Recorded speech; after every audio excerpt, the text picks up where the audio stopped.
जय हिंद दोस्तों आजकल स्पर्श पेंशन पोर्टल पर बड़ा चेंजमेंट आया हुआ है। जब आप लॉगिन करने के बाद अपना आधार का डिक्लेरेशन और कंसेंट दे रहे हैं तो इसके बाद जो पोर्टल में जो 3 लाइनें होती हैं, मेनू का जो ऑप्शन होता है उसके नीचे कई ऑप्शंस रहते हैं, वो जो हैं कोई भी दिखाई नहीं दे रहे हैं। बस केवल पोर्टल के राइट साइड में 4 ऑप्शन दिखाई दे रहे हैं। उसके बाद भी जो पर्सनल डिटेल अपडेट करने के लिए आप उसमें पेन नंबर अपडेट कर रहे हैं तो उसके बाद जो है वह पेंडिंग में दिखा रहा है। तो उसके बाद पेंशन डेटा वेरिफिकेशन, जिसमें कि उन्होंने कुछ अपना एड्रेस अपडेट करना है या फिर जो है फैमिली डिटेल उसमें अपडेट करनी है, और जो भी कार्रवाइयां पेंशन डेटा वेरिफिकेशन में अदर होती हैं तो वह नहीं हो पा रही हैं, जिसकी वजह से डिफेंस पेंशनर्स जो है लगातार मुझे भी जो है कमेंट्स कर रहे हैं कि इस प्रकार का स्क्रीन आ रहा है सर, हम आगे कुछ नहीं कर पा रहे हैं, इसका सॉल्यूशन बताइए, इस पर कुछ जवाब दीजिए। उसके बाद मैंने कुछ डिफेंस पेंशनर्स को यह राय दी कि आप एक बार स्पर्श की हेल्पलाइन से बात कीजिए कि ऐसा क्यों हो रहा है। तो उन्होंने हेल्पलाइन से बात की तो उन्होंने मुझे बताया कि स्पर्श हेल्पलाइन की तरफ से भी जो है इस पर कोई सही तरीके से क्लियर जवाब नहीं दे रहे हैं। तो दोस्तों, जब ऑफिशियली इस पर क्लियर जवाब नहीं दिया जा रहा है, लेकिन आप लोगों की चिंताओं को देखते हुए, आप लोगों के सवालों को देखते हुए मैंने इस पर जो है काफी सोच विचार किया, इस पर जो है विश्लेषण किया है। अब आप इसे चाहे मेरा अनुभव कहें या व्यक्तिगत विचार कहें या विश्लेषण कहें, तो जो भी मैंने विश्लेषण किया है आप लोगों के साथ शेयर कर रहा हूं। हो सकता है आप मेरी राय से सहमत हो या न भी हो, आप भी अपनी राय जो है कमेंट्स में लिख सकते हैं। तो दोस्तों, सबसे पहले मैं आपको बता दूं कि जो इस प्रकार का स्क्रीन आ रहा है ये कोई परमानेंट स्क्रीन नहीं है। आपका जो है स्क्रीन चेंज होगा पहले की तरह और आप उस पर पूरा पेंशन डेटा वेरिफिकेशन कर पाओगे। अब कब कर पाओगे इस पर मैं थोड़ा आगे चर्चा करूंगा। तो दोस्तों, आज की वीडियो में मैं आपको इसके 4 संभावित कारण बताऊंगा और वीडियो के अंत में आपको एक महत्वपूर्ण सलाह भी दूंगा जिसको आप जरूर देखें। दोस्तों, आपको पता ही है कि बड़ी संख्या में डिफेंस पेंशनर्स का पेंशन डेटा स्पर्श पोर्टल पर माइग्रेट किया जा रहा है। अगस्त के महीने में भी 5.5 लाख से ज्यादा को माइग्रेट किया गया, सितंबर में भी 5.5 लाख से ज्यादा को माइग्रेट किया गया। तो 17 लाख से ज्यादा डिफेंस पेंशनर्स का डेटा माइग्रेट किया जा चुका है स्पर्श में सितंबर तक, और अभी भी 15 लाख पेंशनर्स का डेटा माइग्रेट किया जाना बाकी है। और आपको पता होगा दोस्तों, आजकल कोई भी कंपनीज हैं, ऑर्गेनाइजेशंस हैं, डिपार्टमेंट हैं, सबको एक टारगेट दिया जाता है और एक निश्चित समय के अंदर उस टारगेट को अचीव करना पड़ता है, पूरा करना पड़ता है। तो इसी प्रकार से स्पर्श पीसीडीए को भी टारगेट दिए गए हैं कि सितंबर तक जो है 17 लाख डिफेंस पेंशनर्स को माइग्रेट करना है, और उन्होंने कर दिया इस काम को। अब अगर जो है उनको यह टारगेट दिया गया होगा कि जो 15 लाख डिफेंस पेंशनर्स का डेटा बचा हुआ है उनको इसी साल की दिसंबर तक पूरा करना है, तो अभी भी जो है हर महीने तकरीबन 5-5.5 लाख डिफेंस पेंशनर्स को इसमें माइग्रेट करना पड़ेगा।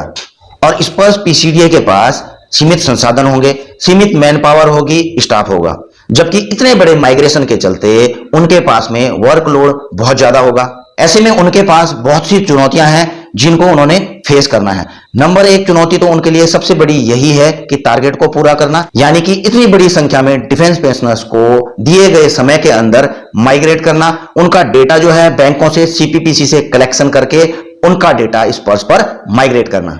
दूसरा, आपकी पेंशन को चालू रखना। जी हां दोस्तों, स्पर्श आपकी पेंशन को इनिशिएट भी करता है, कैलकुलेट भी करता है और डिसबर्स भी करता है। तो माइग्रेशन के दौरान जो है उनको ये कार्रवाइयां भी करनी है। और इसमें एक बड़ी चुनौती यह भी आ गई है कि अभी आपको पता ही है कि नवंबर में जो है लाइफ सर्टिफिकेट दिए जाते हैं। अब ऐसे में जो है हर डिफेंस पेंशनर्स का लाइफ सर्टिफिकेट सबमिट हो जाना चाहिए, नहीं तो उनकी पेंशन में जो है दिक्कत आ सकती है। अगली चुनौती है डेटा एंट्री करना, इतनी बड़ी संख्या में डिफेंस पेंशनर्स का पोर्टल पर डेटा एंट्री करना। अगली जो चुनौती है उनके सामने आपके द्वारा किए गए पेंशन डेटा वेरिफिकेशन का जांच करना, रिकॉर्ड से उसको वेरीफाई करना और पोर्टल पर अप्रूव करना। और अगली चुनौती है ग्रीवेंस सेटल करना। जी हां दोस्तों, चाहे वह पेंशनर के पेंशन रिलेटेड हो, चाहे उनके डेटा रिलेटेड हो, चाहे कोई टेक्निकल इश्यूज आ रहे हो। अब देखिए, माइग्रेशन के प्रेशर में स्पर्श पीसीडीए की टीम इन चुनौतियों में से किस चीज को प्रायोरिटी देगी? मेरे हिसाब से तो सबसे पहली प्रायोरिटी देगी जो उनका टारगेट है कि बचे हुए डिफेंस पेंशनर्स का पेंशन डेटा स्पर्श पोर्टल पर सही समय के अंदर माइग्रेट करे। और इसी के साथ सबसे बड़ी चीज जो वो मेंटेन करेगी कि डिफेंस पेंशनर्स का पेंशन रेगुलर आना चाहिए, उनका पेंशन किसी भी हिसाब से ना रुके। इन दो मुख्य चुनौतियों के अलावा अन्य और चुनौतियों पर भी काम होगा, लेकिन आप खुद समझ सकते हैं कि प्रायोरिटी किसको दी जाएगी। और ऐसे में अगर जो है पेंशन डेटा वेरिफिकेशन का पोर्टल पूरा खुला रहता है तो डिफेंस पेंशनर उसमें पेंशन डेटा वेरिफिकेशन करेंगे। पेंशनर के सामने कई प्रकार की समस्याएं आएंगी, कई प्रकार की ग्रीवांस भी डालेंगे और पेंशन डेटा वेरिफिकेशन पर भी जो है स्पर्श की टीम ने आगे काम करना है। स्पर्श पीसीडीए की पूरी मैन पावर तो इन चीजों में लग जाएगी और जो उनके मुख्य टारगेट हैं वो पूरे नहीं हो पाएंगे। इसीलिए अपनी चुनौतियों को प्रायोरिटी वाइज देखते हुए यूजर के लिए उन्होंने केवल अभी जो है पोर्टल पर लॉगिन करने की सुविधा रखी है।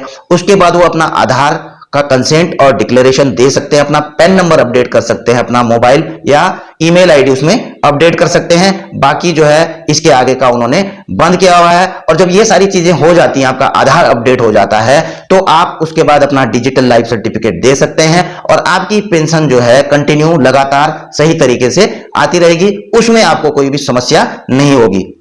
बाकी की कार्रवाई आप बाद में भी कर सकते हैं। दूसरा कारण हो सकता है दोस्तों सिस्टम में बदलाव। या तो स्पर्श पोर्टल पर यह टेम्परेरी टेक्निकल एरर है जो कि मुझे लगता नहीं है, या फिर इस पे कुछ बदलाव किया जा चुका है, जैसे कि यूजर जो है कुछ समय के लिए यह काम कर सकेगा, इसके 15 दिन या 1 महीने के बाद उसका पूरा पोर्टल खोला जाएगा। इसमें एक गुंजाइश ऐसे भी हो सकती है कि आपको जो है इसमें इतना ही एक्सेस दिया गया हो, इससे आगे का जो भी डेटा इसमें एंट्री करना या उसका वेरिफिकेशन करना है तो वो जो है ऑथराइज सर्विस सेंटर, जो कि आपको पता ही है कि 14,000 के करीबन जो है उस पर काम होना है, तो उसमें किया जाए। वो आपका पेंशन डेटा वेरिफिकेशन में जो है कुछ अपडेट करेंगे भी और आपके डॉक्यूमेंट्स वेरीफाई करने के बाद जो है उसको सबमिट कर देंगे।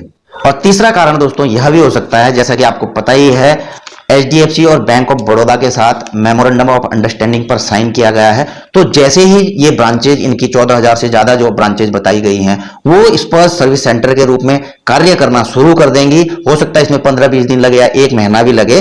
तो जब वो पूरी तरीके से जो है काम करना शुरू कर देगी तो हो सकता है कि उसके बाद जो है ये चीजें खोल दी जाए, ताकि आप लोग सर्विस सेंटर में जाके अपना सही तरीके से पेंशन डेटा वेरिफिकेशन करवा सको। चौथा कारण दोस्तों मैंने यह निकाला है डेटा एंट्री। जी हाँ दोस्तों, जो आप पेंशन डेटा वेरिफिकेशन करते हो आप देख रहे होंगे कि आपका एड्रेस उसमें सही तरीके से मेंशन नहीं है, आपकी फैमिली डिटेल्स उसमें मेंशन नहीं है, आपको जो है ऐड करने पड़ रहे हैं। तो मुझे लगता है कि जो स्पर्श पीसीडीए की डेटा एंट्री वाली टीम है वो इन सब चीजों की डेटा एंट्री कर रही है रिकॉर्ड्स के मुताबिक, ताकि आपको बाद में समस्या ना आए। तो दोस्तों अपना विश्लेषण करके मैं ये 4 मुख्य पॉइंट निकाल पाया हूं और आपको शेयर कर रहा हूं, और आपको यह भी क्लियर कर देता हूं, यह पीसीडीए स्पर्श की तरफ से कोई ऑफिशियल जानकारी या स्टेटमेंट नहीं है। यह मैं अपने पर्सनल व्यू, अपने पर्सनल विश्लेषण करके जो है मैं एक बता रहा हूं कि ये गुंजाइशें हो सकती हैं।